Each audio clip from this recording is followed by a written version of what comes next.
Alors, la session scientifique n'est pas exactement terminée parce que au dernier moment, je me suis dit, si tu veux mettre ton, je me suis dit que ce serait bien qu'on soit un peu plus prospectif et que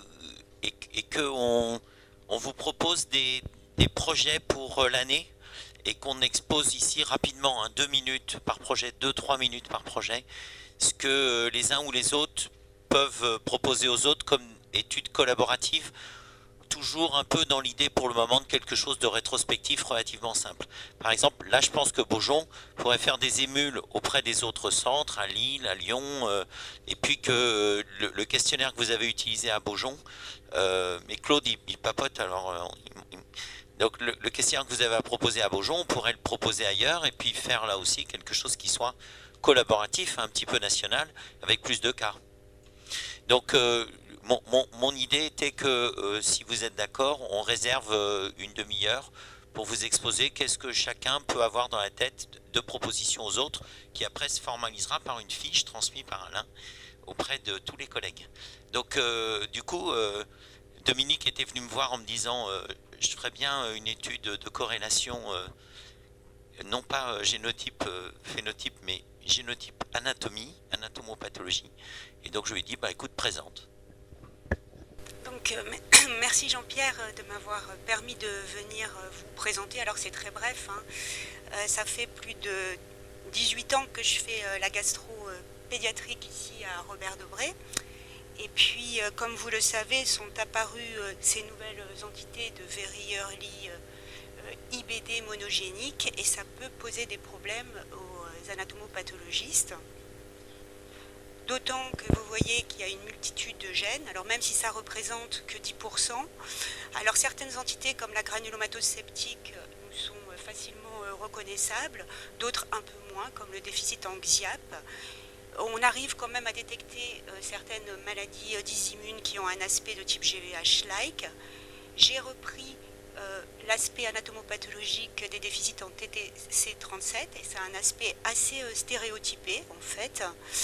De même que le déficit en mévalonate kinase avec une cohorte nationale ou le déficit en FOXP3. Il n'en reste pas moins que pour moi l'aspect morphologique de toutes ces différentes entités n'est absolument pas connu.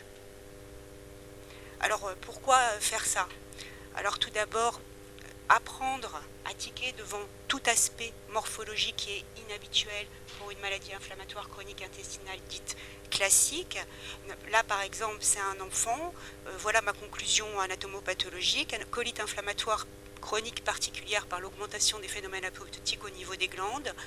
La présence d'une alysocariose, une variation de la taille des noyaux au niveau des glandes de l'épithélium de surface, avec une atrophie villositaire partielle et des anomalies des glandes. Manifestement, il y a un problème sur la barrière épithéliale. Ou bien j'ai observé la présence de cellules caliciformes extrêmement volumineuses et je ne sais absolument pas à quoi ça correspond. Donc on peut également vous aider à poser une indication à une étude génétique par nos propres critères morphologiques, parce que vous avez vos critères qui donnent cette indication, bien sûr le jeune âge ou d'autres anomalies cliniques. Permettre aussi, par cette corrélation anatomoclinique génétique, le développement de nouveaux anticorps pour l'immunohistochimie, pour une aide au diagnostic. On est assez pauvre en ce moment, de regarder s'il existe une éventuelle réponse au traitement. Par exemple, ici, c'est un patient qui a un déficit en mévalonate kinase qui a été traité par l'anti-IL1 et détecter également les possibles complications. Donc la proposition, c'est pour tout malade ayant un diagnostic génétique confirmé de partager les lames avec l'équipe d'anapathe locale pour une analyse centralisée. Voilà.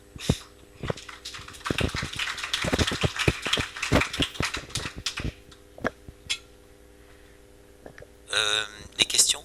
On va plutôt partir à partir du diagnostic génétique confirmé, où je suis avertie qu'un diagnostic a été posé et je prends contact avec l'anapathe locale et je lui demande si elle est d'accord pour participer à l'étude.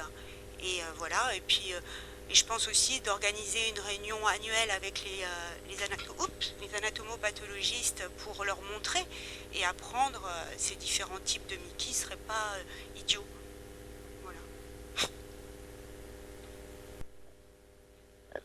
Je crois que l'idée est beaucoup autour d'un échange. D'ailleurs, Dominique vient de monter un DIU avec l'équipe de Lyon, si je ne dis pas de bêtises.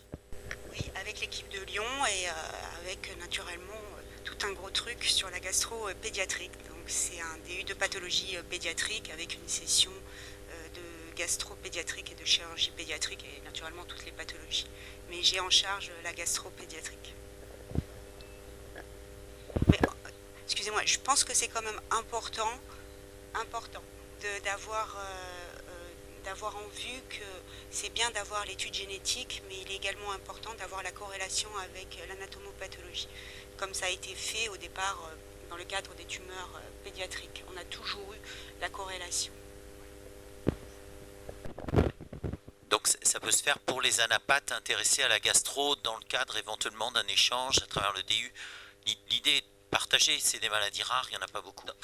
Dans le cadre des études à venir qu'on vous propose, j'ai malheureusement pas eu de réponse de la part des différents collègues. Donc aujourd'hui on vous fait des propositions assez Robert Debré, puisque par définition j'ai pas eu de demande. Mais je vous en prie, si vous avez des idées, élargir des projets que vous avez déjà, comme à Beaujon ou à Lyon qu'on a vu pour TCC7, allez-y, envoyez-nous les demandes et puis on en parle ici, on en fait la publicité et on avance. Alors, moi du coup j'en profite pour, je vais pas vous faire les diapos, tant pis. Oui. Ce qu'a évoqué Olivier tout à l'heure sur l'incarcération des cathéters au long cours, je pense que c'est aussi quelque chose qui serait intéressant de regarder. Donc, les études rétrospectives, dès que vous avez une envie, qu'il y a un étudiant qui vient vous voir, qui veut passer sa thèse, son mémoire, son machin, contactez-nous, ça vous fait plus de malades, c'est pas si compliqué et ça permet de faire travailler tout le monde ensemble. Alors, moi je porte 2 projets qui sont sur les Mickey, qui sont aussi portés au niveau du GTED pédiatrique, mais je me suis rendu compte que finalement ça peut toucher aussi les adultes et que quelque part c'est peut-être pas mal d'en faire la promotion ici. Il y a une première étude qui est de travailler sur les ulcérations sus-anastomotiques. En fait, on s'est rendu compte, et vous avez probablement ici tous plus ou moins un malade qui vous pose des problèmes, qui sont des enfants qui ont des ulcérations qui sont au niveau de l'intestin grêle et qui en général sont secondaires à une résection de la valvule iléosécale avec une anastomose entre le grêle et le côlon, quelque part sur le grêle, quelque part sur le côlon. En général, c'est des entérocolites ulcéronécrosantes, mais ça peut être des atrésies du grêle, ça peut être des hirschsprung-coliques totaux avec une anastomose iléorectale de Duhamel, et ça peut être éventuellement d'autres maladies qui ont une résection pour une raison X ou Y. Ces enfants, quelques-uns développent des ulcérations sur anastomose qui sont des tableaux cliniquement qui ressemblent beaucoup à des Crohn, avec des douleurs abdominales, de la diarrhée, éventuellement une entéropathie exsudative, une anémie, des difficultés de croissance, et un syndrome inflammatoire, éventuellement de la fièvre, éventuellement des signes extradigestifs. On en a vu quelques-uns qui avaient des lésions périnéales. Anatomopathologiquement, c'est pas des Crohn, il y a un infiltrat éosinophile modéré, mais il n'y a pas les granulomes, il n'y a pas des choses comme ça. Et d'un point de vue endoscopique, c'est aussi des Crohn avec des ulcérations qui sont tout à fait caractéristiques. Et puis on avait regardé d'un point de vue génétique et on s'était rendu compte, je vais essayer de ne pas refaire la même bêtise que tout à l'heure, on s'était rendu compte que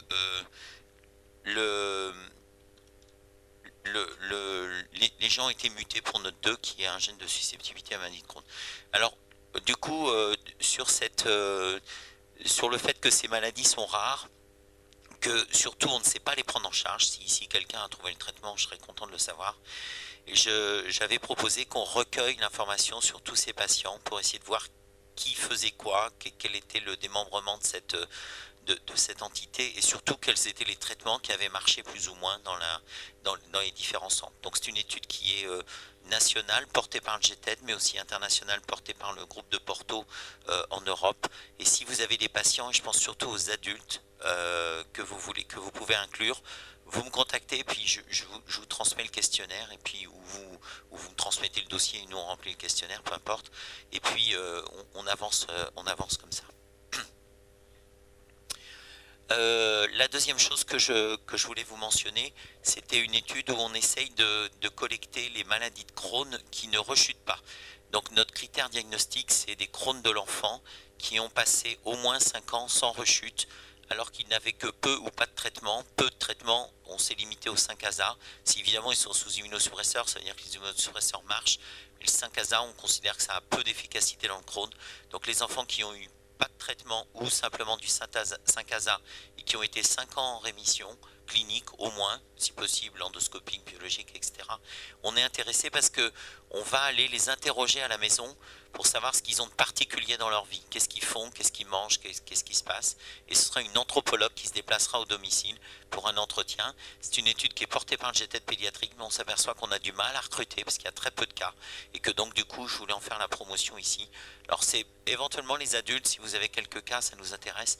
Enfin bon, pour le moment, c'était focalisé sur la pédiatrie. Voilà, c'était juste deux rappels d'études qui sont déjà plus ou moins connues, mais pas forcément de vous tous. Et donc, si vous avez des études pour l'année prochaine ou des études auxquelles vous pensez tout de suite et vous voulez dire un mot, je vous passe le micro. Non? Ok, ben alors à ce moment-là, la session des présentations scientifiques, entre guillemets, va être finie. Je vais passer le micro à Alain qui a accepté de modérer la session suivante qui concerne les associations de malades. Merci Alain.